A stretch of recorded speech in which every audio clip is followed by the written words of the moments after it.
বিসমিল্লাহির রহমানির রহিম। আসসালামু আলাইকুম। আশা করি সকলে ভালো আছেন। আলহামদুলিল্লাহ, আপনাদের দোয়া ভালোবাসা আলহামদুলিল্লাহ আমি অনেক ভালো আছি। আজকে চলে আসলাম আরেকটা ভিডিও নিয়ে। আজকের ভিডিওটা শুরু করলাম ইফতারের পর থেকে। আসলে ইফতার পর আমি কিভাবে আমার সময়গুলো পার করি বা কিভাবে আমি কাজগুলো শেষ করি সেটাই আজকে আপনাদের সামনে শেয়ার করব। আমি ইফতারের পর কিছুক্ষণ রেস্ট নেওয়ার পর এখন আমি চলে আসলাম।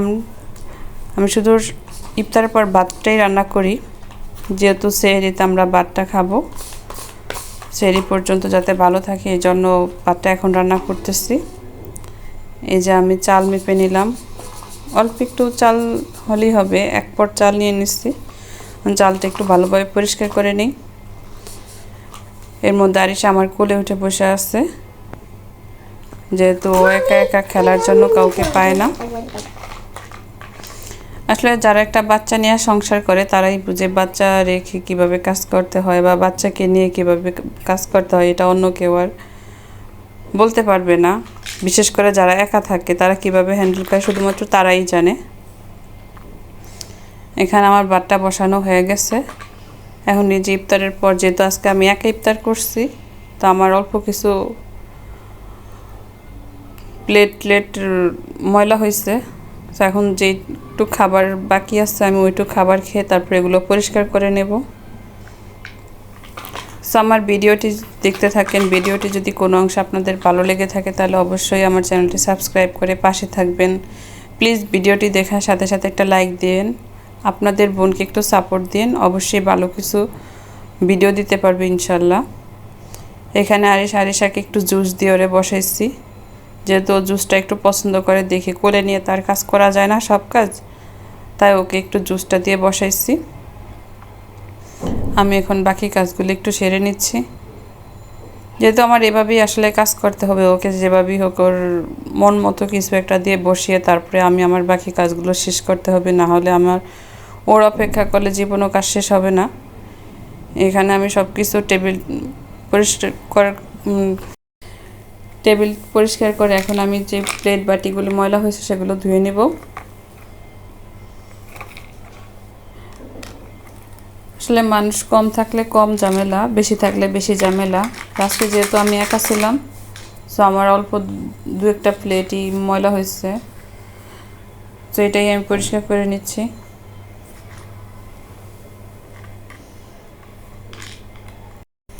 এই যে আমার প্লেটগুলো সব দেওয়া হয়ে গেছে, এখন আমি এইগুলো জায়গা মতো রেখে দেব। আর আরিশা আমার পাশে আছে, একটু শব্দ হতে পারে। তারপরে আমি আমার একটু কাজ টাজ গুছিয়ে নিয়ে তারপর আরিশাকে নিয়ে বসছি, ওর সাথে একটু টাইম স্পেন্ড করতেছি। ও আসলে কিছুই এখনও পড়ালেখা করাইতে বসাই না, কিন্তু একটু কলম দেই, তার কলম বলতে পেন্সিল, রং পেন্সিল বা একটু ছবি টবি দিয়ে এটা পরিচয় করি পশু পাখির। তো মাশাআল্লাহ দু একটা জিনিস বলতে পারে, অনেকটা বলতে পারে না, আবার আমি বলি তারপর চেষ্টা করি বলার জন্য। এভাবেই আমাদের মা মেয়ে সময়টা কাটতেছে। বই কেনার আগে বই ছিঁড়ে ফেলে। হ্যাঁ, তোমার এখন বই লাগবে? দাঁড়াও, মাম্মি একটু পরে দিচ্ছি।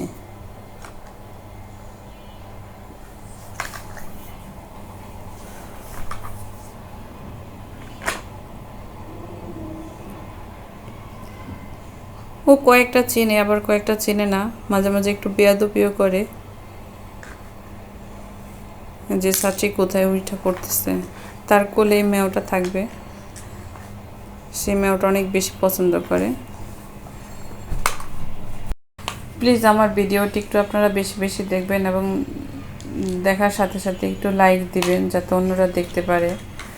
আর আপনারা সবাই একটু বেশি বেশি সাপোর্ট দিলে আমার না পরবর্তীতে ভিডিও বানার জন্য উৎসাহ জাগে বা নিজের ভিতরে একটু ভালো লাগে যে না আসলে আমি যে এই ভিডিওগুলি করতেছি কম বেশি কেউ না কেউ দেখতেছে, আর কেউ যদি কোনো না দেখে তাহলে আমার কাছে খারাপ লাগে আর বানাতে ইচ্ছা করে না।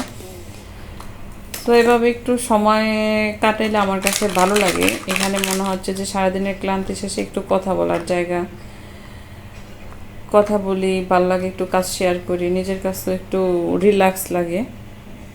একা একা সারাক্ষণ বাসার মধ্যে থাকা অত বেশি ভালো লাগে না। এখানে আমি অনেক দিন পর একটু চা করে নিচ্ছি, যেহেতু আমার একটু খারাপ লাগতেছে, চা খাওয়া হয় না, রমজান আসার পর থেকে আর চা খাওয়া হয় না। তো আজকে একটু চা খেয়ে নিচ্ছি, অল্প চাই করছি, যেহেতু ফুল 1 কাপ চা খেলে আমার ঘুম হবে না, হাফ কাপের মতো চা করে নিচ্ছি। বই দিচ্ছি যে এখানে আরিশার বই দেখে ওর বইয়ের কথা মনে পড়ছে। আমি আসলে যখন বয়স দিই তখন আরিশা আমার পাশেই থাকে ম্যাক্সিমাম সময়, যেহেতু আমি আর ও বেশিরভাগ সময় বাসায় থাকে, তো আর কি থাকবে। এভাবেই আমি কোনো কিছু সাথে সাথে পরিষ্কার করে ফেলি, যেহেতু পরবর্তীতে করতে আলসেমি লাগবে। এই যে এখন আমি সন্ধ্যা রাত্রে খাবার নিয়ে নিচ্ছি, এখন খাবার খেতে বসবো। আজকে আমি একাই ইফতারও করছি, একা রাতের খাবারটাও আমি একাই খাচ্ছি, যেহেতু আমার হাজব্যান্ড বাইরে, তার ইনভাইট ছিল, সে বাইরে ইফতার এবং করছে। আমি এখানে মুরগির মাংস নিয়ে নিছি, লেবু নিয়ে নিছি। ইফতারের পর আসলে তেমন খাওয়ার ইচ্ছা জাগে না, কিন্তু হালকা একটু খেলে আর কি পরবর্তী তার সমস্যা দেখা যায় না, বা সারাদিনের রোজা রেখে যে শরীরটা একটু দুর্বল হয়ে যায় সেটা আর হয় না।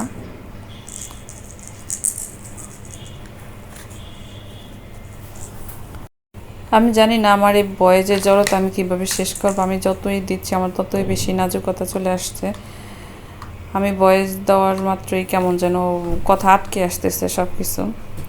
এখানে আমি রাতের খাবার টাবার খেয়ে সেহরির জন্য সব কিছু একদম গুছিয়ে রেডি করে রাখছি, প্লেট, চামচ, তারপর হচ্ছে যা সব কিছু একদম রেডি করে রাখছি, যেহেতু ঘুম থেকে যদি কোনো কারণে একটু উঠতে লেটও হয়, অনেক সময় হতে পারে যে অ্যালার্ম দেওয়ার পরও আমি উঠতে পারতেছি না, বা খুব কম সময় আছে যাতে উঠেই খাবারটা বা সব যেন রেডি থাকে, কোনো কিছু যেন গরম করতে আর যেতে না হয়।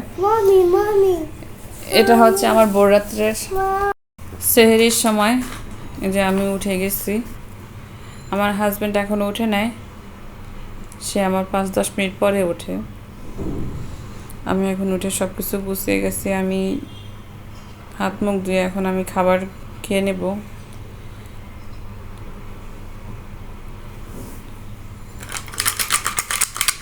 আমার বয়সের জড়তাটা বলতে যেটা বোঝা যাচ্ছে, আমি মানে কথা বলার সময় সব আটকে আসতেছে, বলতে চাচ্ছি অনেক কিছু, যে সব কিছু কেমন জানি গলে আসতেছে। এটা জানি না আরও কতদিন এরকম লাগবে, হয়তো বা একটু সময় লাগবে, বা ভিডিও কন্টিনিউ করতে করতে একটা সময় ঠিক হয়ে যাবে। তো আপনারা সবাই একটু সাপোর্ট দেন প্লিজ, কেউ খারাপ দৃষ্টিতে দেখবেন না, বা কেউ এটা নিয়ে কোনো বাজে কমেন্টস বা বাজে কোনো মন্তব্য করবেন না। প্রথম মানুষের অনেক কিছুই খারাপ হয়, আস্তে আস্তে সে ডে বাই ডে ভালো কিছু করতে পারে ইনশাল্লাহ। ভিতরে ইচ্ছা আছে যে ভালোভাবে ভয়েস দেওয়ার, ভালোভাবে ভিডিও উপস্থাপন করার, বা আমার ভিডিও কোয়ালিটি যদি কোনো অংশে খারাপ হয় বা ভিডিওর নয়েজ যদি খারাপ আসে, তাহলে প্রত্যেকটাই ইনশাল্লাহ একদিন করে সংশোধন হয়ে যাবে। যেখানে আমি আমার খাবারটা নিয়ে নিচ্ছি, খেয়ে নিচ্ছি। আমার হাজব্যান্ড এখনও উঠে নেয়।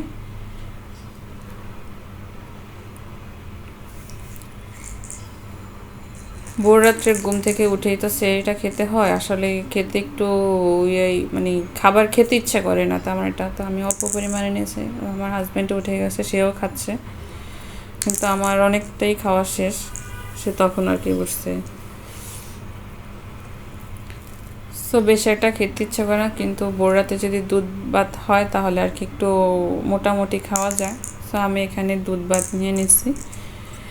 সেহরিতে দুধ ভাত না হলে মনে হচ্ছে যে সেহরি কম, মানে সম্পূর্ণ হয় না, যেটা কমপ্লিট আছে না ওইটা হয় না। সো দুধটা সারাদিনের যে একটা এনার্জি, গলা শুকিয়ে যায় না, সারাদিনের একটা এনার্জি দেয়। সো আশা করি আমার ভিডিওটি ভালো লাগলে অবশ্যই আপনারা শেষ পর্যন্ত দেখতে থাকবেন। ইনশাল্লাহ আমার ভয়েস এবং কথার যে জড়তা ইনশাল্লাহ একদিন সব ঠিক হয়ে যাবে, আমিও সবার মতো অনেক বেশি এক্সপার্ট হয়ে যাব।